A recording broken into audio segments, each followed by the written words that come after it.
Good morning students, जय हिंद। मैं Vipin sir और जीव का केमिस्ट्री क्लासेस में आपका एक बार फिर से स्वागत है। हेलो स्टूडेंट्स, आप पढ़ रहे हैं क्लास 12th। आप पढ़ रहे हैं क्लास 12th केमिस्ट्री यानी रसायन विज्ञान चैप्टर नंबर 10 क्लास 12th का पार्ट 11 आज पढ़ने जा रहे हैं। इससे पहले 10 पार्ट आप पढ़ चुके हैं। आज जो आप पढ़ने जा रहे हैं वो है पार्ट 11, ठीक है ना। पार्ट 11 है आपका, और किस तरह से इसको तैयार करना है, कैसे प्रिपेयर करना है। पार्ट 10 में हमने कुछ आपको शॉर्ट आंसर पढ़ाए थे, उसी के आगे आज आपका ये वीडियो बनाने जा रहे हैं, जिसमें कि आपको ये भेजेंगे हम आपके इसके आगे का परफॉर्मेंस कितना है, कौन सा क्वेश्चन है जो आपके बोर्ड एग्जाम से रिलेटेड होते हैं, ठीक है ना। क्वेश्चन है फ्रेयॉन 12 का निर्माण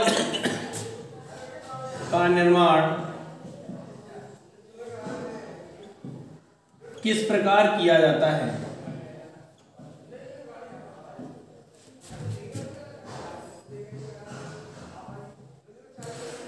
फ्रेयॉन 12 का निर्माण किस प्रकार किया जाता है, इसके उपयोग एवं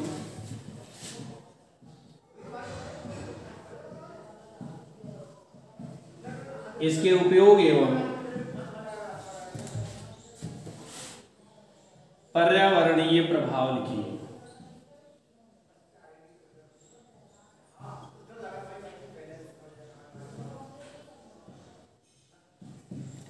ठीक है ना। क्वेश्चन है हमारा, फ्रेयॉन 12 का निर्माण किस प्रकार किया जाता है, इसके उपयोग एवं पर्यावरणीय प्रभाव के बारे में हमें बताना है कि किसका उपयोग कहाँ पर करते हैं और कैसे, ठीक है ना।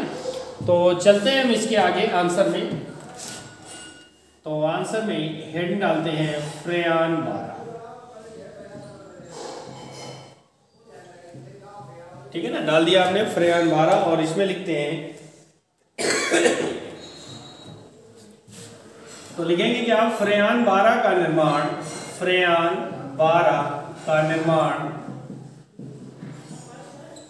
ठीक है ना। फ्रेयॉन 12 का निर्माण CCl4 तथा एंटीमनी फ्लोराइड, फ्रेयॉन 12 का निर्माण CCl4 तथा एंटीमनी फ्लोराइड्स, इसका सूत्र हो जाएगा SbF3 की अभिक्रिया द्वारा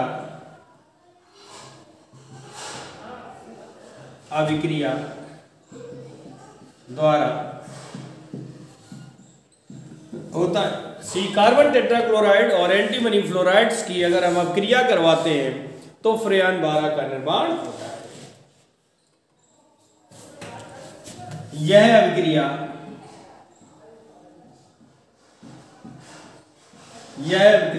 श्वार्ट्ज अभिक्रिया कहलाती है।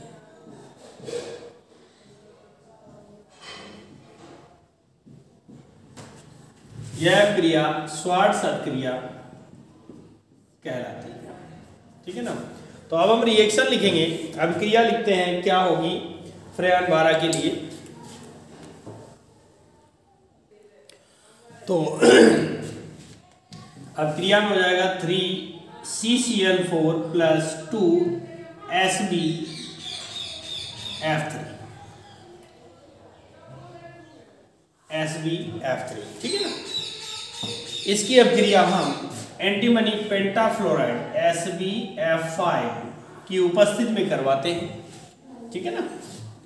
SbF3 की उपस्थिति में करवाते हैं तो हमें प्राप्त होता है क्या, फ्रेयॉन 12, ठीक है ना। क्या प्राप्त होगा, 3CCl2F2 + 2SbCl3, ठीक है ना।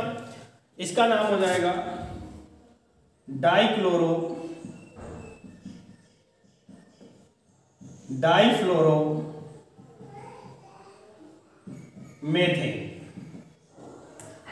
2 Cl के हैं तो डाइक्लोरो, 2 F के यानी फ्लोरीन के हैं तो डाइफ्लोरो, 1 कार्बन है मेथेन, अथवा इसी को हम कहते हैं फ्रेयान 12।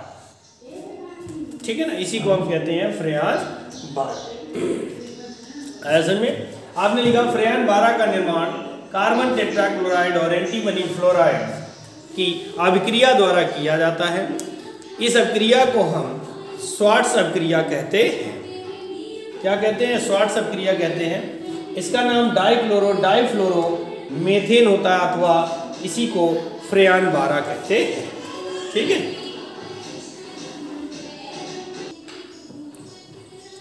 अब चलते हैं इसके उपयोग में, है ना। ये क्वेश्चन आपका हो चुका है, इसको हम साफ कर देते हैं। और अभी आपका क्वेश्चन में क्या लिखा था कि इसके उपयोग, है ना। तो फ्रेयान 12 के उपयोग हम देते हैं, क्या क्या उपयोग हो सकते हैं। नंबर 1 पर देखिएगा इसके उपयोग में, फ्रेयान 12 का उपयोग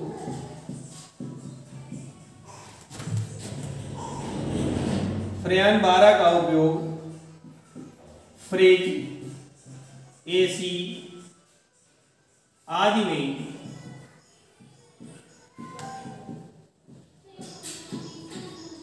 प्रशीतक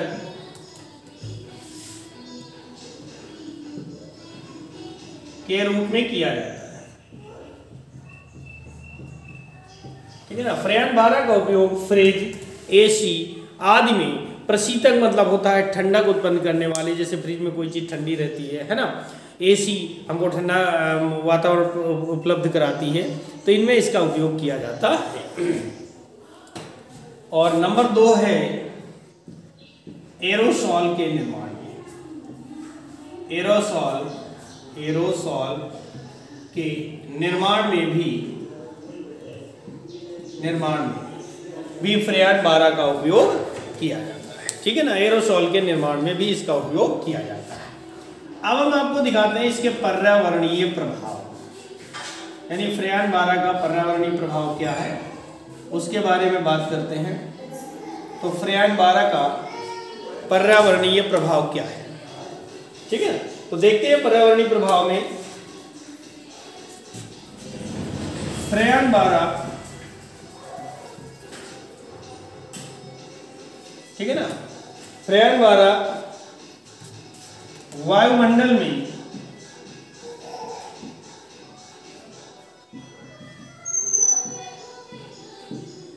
में विसरित होकर, फ्रेयान 12 वायुमंडल में विसरित होकर अर्थात वायुमंडल में मुक्त होकर के, ठीक है ना, क्षोभ मंडल में चले जाते हैं। विसरित होकर क्षोभ मंडल में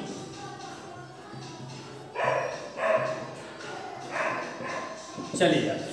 ठीक है ना, यानी जब ये हम फ्रिज, एसी आदि का उपयोग करते हैं तो फ्रेयान 12 के पार्टिकल्स मुक्त होते हैं, और ये मुक्त होकर के कहाँ पर चले जाते हैं? क्षोभ मंडल में। ठीक है ना, हमारा जो वायुमंडल एटमॉस्फेयर है वो 5 मंडलों में है, डिवाइड है।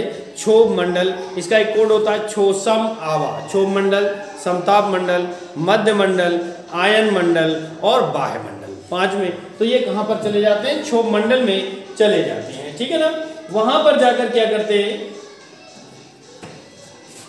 वहां पर ये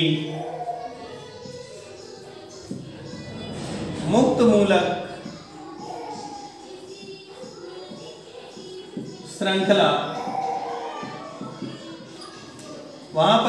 मूलक श्रृंखला, अभिक्रिया प्रारंभ करते हैं। ठीक है ना, वहां पर ये मुक्त मूलक श्रृंखला अभिक्रिया प्रारंभ कर देते हैं। ठीक है ना, कौन सी अभिक्रिया बनाते हैं? मुक्त मूलक श्रृंखला अभिक्रिया प्रारंभ कर देते हैं, जिससे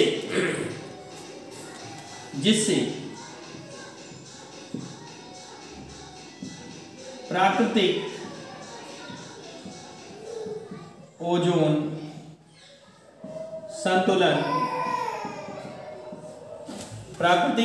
संतुलन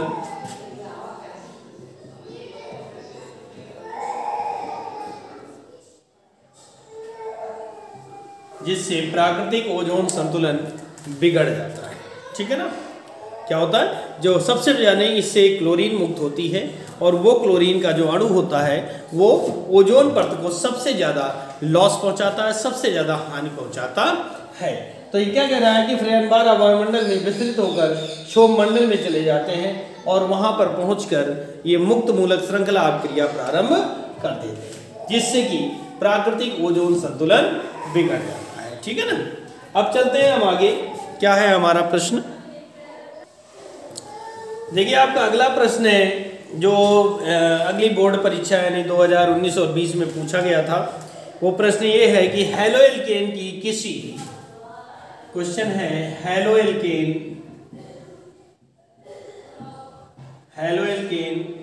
की किसी, ठीक है ना, प्रतिस्थापन अभिक्रिया की क्रियाविधि लिखिए। किसी प्रतिस्थापन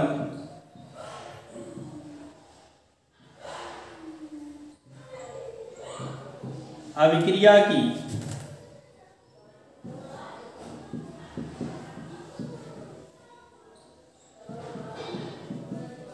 क्रियाविधि लिखिए। हेलोएल्केन की किसी प्रतिस्थापन अभिक्रिया की क्रियाविधि लिखिए। ठीक है ना। तथा क्लोरोबेंजीन से, तथा क्लोरोबेंजीन से DDT बनाने का रासायनिक समीकरण लिखिए। DDT बनाने का रासायनिक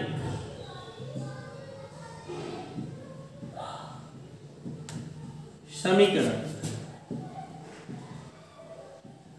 लिखिए। ठीक है ना। तो ये रही हमारा क्वेश्चन। अब हमें इसको सॉल्व करना है, आंसर देंगे। तो हम हेडिंग पहले डाल देते हैं। क्या डालेंगे, हेलोएल्केन की नाभिक स्नेही, हेलोएल्केन की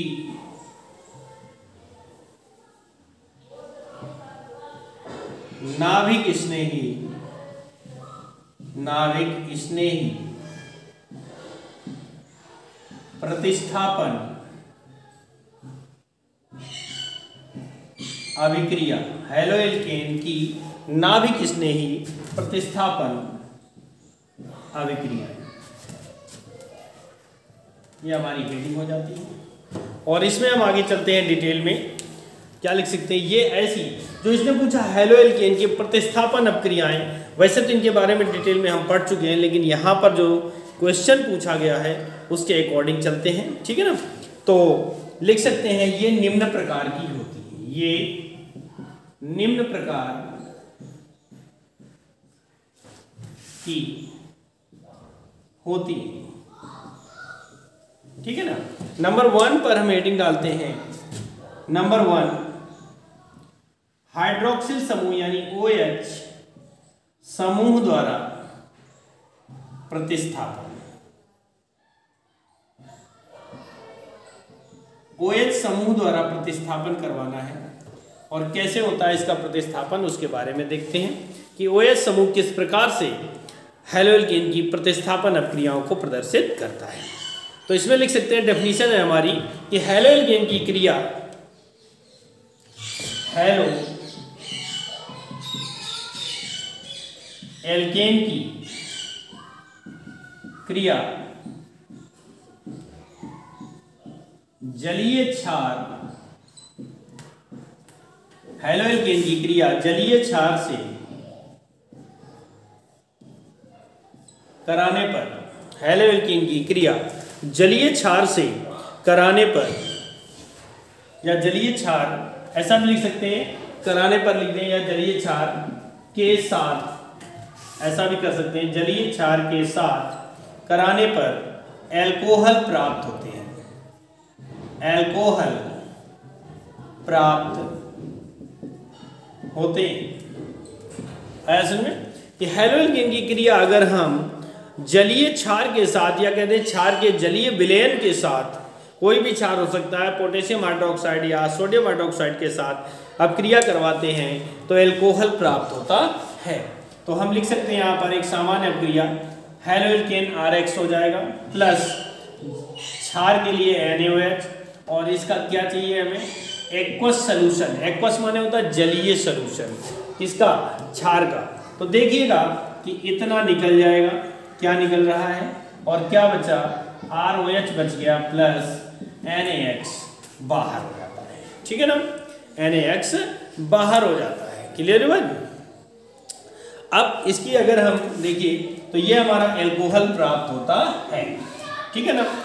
अब ये एल्कोहल प्राप्त हुआ, अगर ये तो एक सामान्य अपक्रिया हो गई, अगर हम इसका एग्जाम्पल पेश करें तो मान लीजिए कि हमने ले लिया CH3CH2 और यहाँ पर हमने Cl ले लिया, ठीक है ना, या ना Cl ले हैलोजन, हैलोजन के लिए हम ब्रोमीन ले लेते हैं या आयोडीन ले लेते हैं, इन तीन में से कोई भी एक ले लेते हैं, और हमने मान लीजिए कि यहाँ पर NaOH करा दिया। तो ये एग्जाम्पल था, ठीक है ना, ये सामान्य अपक्रिया हो जाती है और ये एग्जाम्पल है। अपक्रिया करवाते हैं, वो भी कैसा चाहिए, चलिए मैं हिंदी में निकल जा रहा हूँ, जली। तो भैया इतना भाग निकल जाएगा, है ना, कितना भाग निकल गया, NaBr निकल गया, और बचा क्या आपका CH3CH2OH प्लस NaBr, ये हमारा एल्कोहल हो गया, ठीक है ना। आपने लिखा कि एल्कोहल प्राप्त होते हैं, तो ये हमारा एल्कोहल प्राप्त हो जाता है। आ गया होगा समझ में। तो ये इसका एक पॉइंट था, है ना, प्रतिस्थापन अपक्रिया की क्रियाविधि तथा क्लोरोबेंजीन से DDT। तो इसकी अपक्रियाएं दिखाते, आपने लिखा ये निम्न प्रकार की होती हैं, ये नोट हो गया होगा। अब नंबर 2 पर चलते हैं, ठीक है। नंबर 2 पर हम लिख सकते हैं कि CN समूह द्वारा प्रतिस्थापन, यानी साइनाइड समूह द्वारा प्रतिस्थापन करना है, CN समूह द्वारा प्रतिस्थापन, ठीक है। अब इसमें चलते हैं तो क्या लिख सकते हैं, हेलो एल्केन की क्रिया, हेलो एल्केन की क्रिया, ठीक है ना, हेलो एल्केन की क्रिया NaCN सोडियम साइनाइड या पोटेशियम साइनाइड, NaCN या KCN यानी सोडियम साइनाइड या पोटेशियम साइनाइड के एल्कोहलीय विलयन से कराने पर, के एल्कोहलीय विलयन से कराने पर, विलयन से कराने पर हेलो एल्केन की क्रिया सोडियम साइनाइड या पोटेशियम साइनाइड से के एल्कोहलीय विलयन से कराने पर साइनाइड प्राप्त होते हैं, ठीक है ना। क्या प्राप्त होते हैं, कराने पर साइनाइड प्राप्त होते हैं। क्या मिलते हैं भैया, साइनाइड प्राप्त होते हैं, ठीक है ना। फॉर एग्जाम्पल देखते हैं, एक सामान्य अपक्रिया RH प्लस हमने NaCN की अपक्रिया करवा दी, ठीक है ना, किसकी करवा देते हैं, NaCN की अपक्रिया करवा दी, यानी सोडियम साइनाइड की अपक्रिया करवा दी। तो देखिएगा ये इतना भाग निकल जाएगा, क्या निकल गया, और क्या बचा, RCN प्लस NaX, ये R और ये CN, RCN प्राप्त होता है, एल्किल साइनाइड प्राप्त होता है, ठीक है ना। अब हम फॉर एग्जाम्पल लेते हैं यहाँ पर कि मान लो हमने ले लिया C2H5 और X की जगह पर हमने ले लिया Cl, प्लस मान लो हम इसको न लेकर के और KCl ले लेते हैं, दोनों लिखे हुए हैं NaCN या फिर KCl, इन दोनों में से किसी एक को ले लेते हैं तो, और अब क्रिया करवाते हैं तो देखिए KCl निकल जाता है और बचेगा क्या, C2H5CN एथिल साइनाइड प्राप्त होता है प्लस KCl, क्या बचा, KCl जो कि बाहर हो जाता है, ये हमें प्राप्त हो गया एथिल साइनाइड, ठीक है ना, एथिल साइनाइड समूह प्राप्त हो जाता है। तो ये दूसरा एग्जाम्पल हो गया, दूसरी अपक्रिया हो गई। और अब चलते हैं हम नंबर 3 पर, तो हम इसको साफ करते हैं।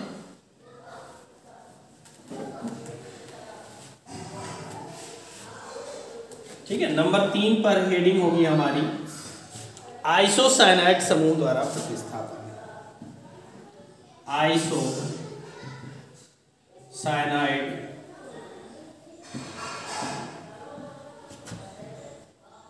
समूह द्वारा प्रतिस्थापन। आइसोसाइनाइड समूह द्वारा प्रतिस्थापन करवाते हैं तो क्या लिख सकते हैं यहाँ पर डेफिनेशन में क्या डिफाइन कर सकते हैं। तो आइए देखते हैं हम क्या लिख सकते हैं कि हेलो एल्केन की एल्कोहालीय सिल्वर साइनाइड, हेलो एल्केन की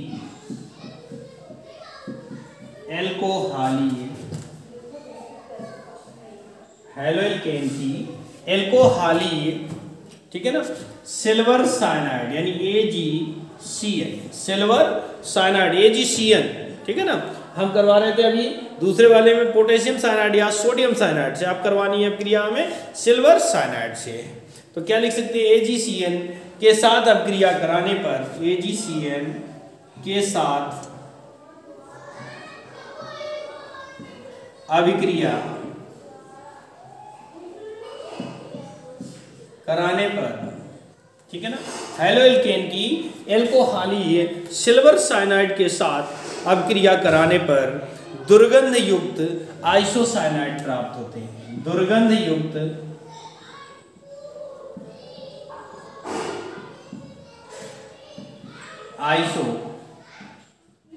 आइसोसाइनाइड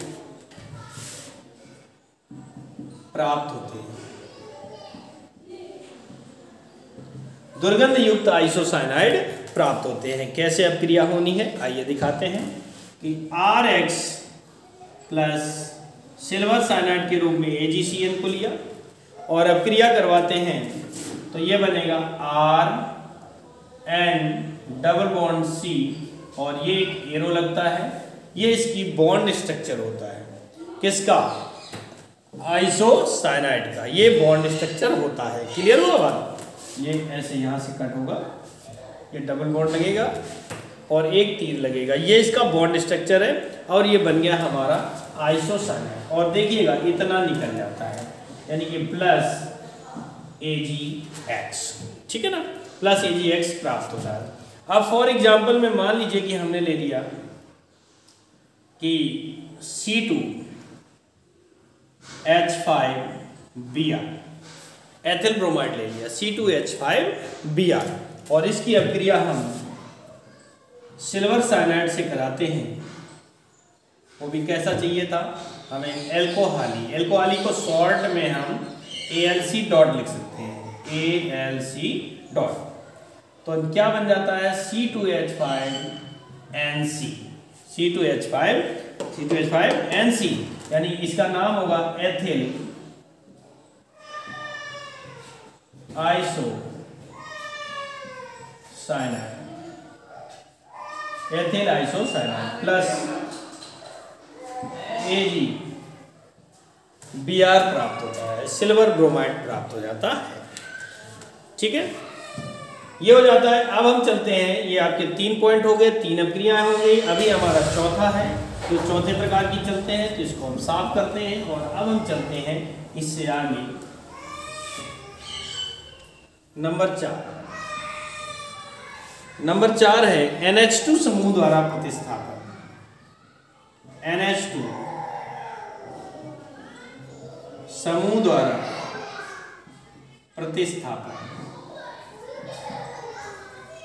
चौथी अभिक्रिया है हमारी NH2 समूह द्वारा प्रतिस्थापन।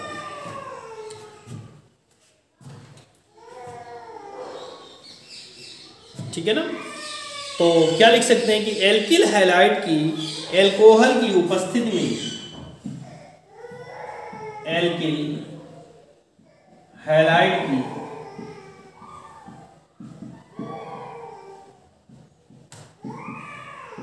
एल्कोहल की उपस्थिति में, एल्किल हैलाइड की एल्कोहल की उपस्थिति में अमोनिया से क्रिया कराने पर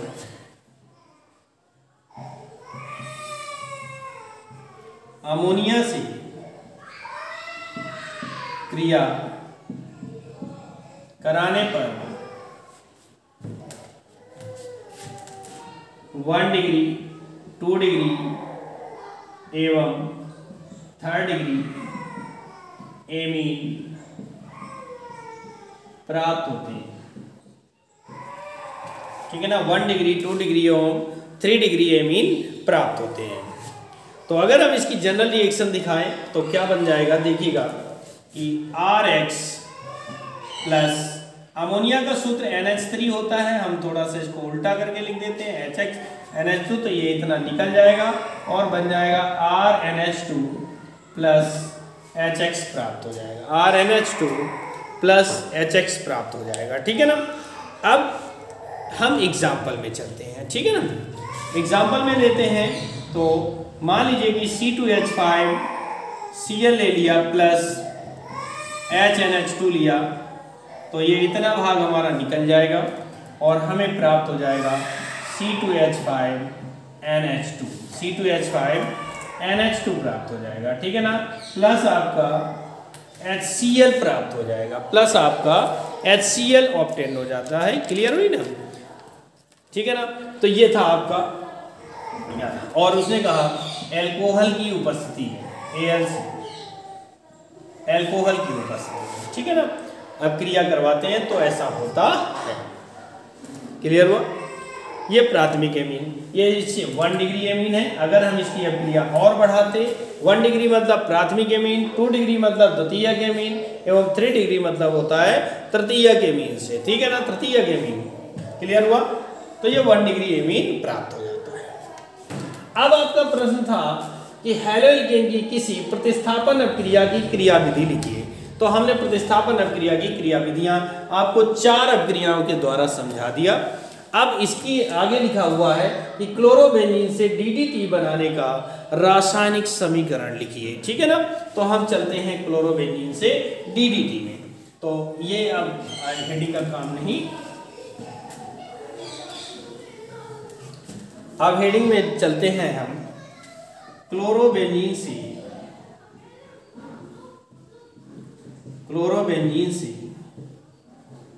DDT।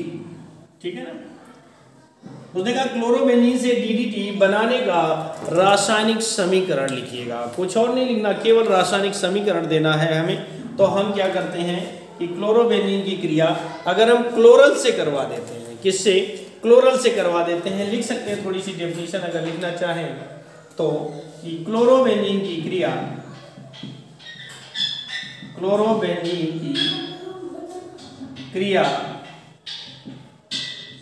ठीक है ना, क्लोरोबेंजीन की क्रिया क्लोरल से कराने पर,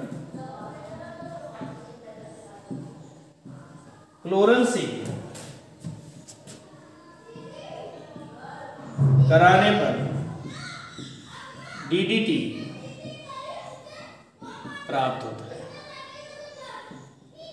ठीक है ना, क्लोरोबेंजीन की क्रिया क्लोरल से कराने पर DDT प्राप्त होते हैं। देखिए कैसे, CCl3CHO और क्लोरोबेंजीन के 2 मॉलिक्यूल्स लेते हैं, प्लस लगाते हैं,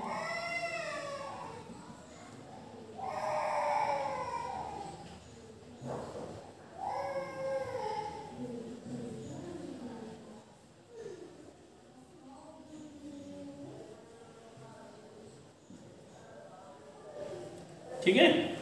तो देखिए इतना भाग निकल जाता है हमारा, क्या निकल गया? H2O निकल जाता है और ये प्राप्त हो जाता है CCl3CHCl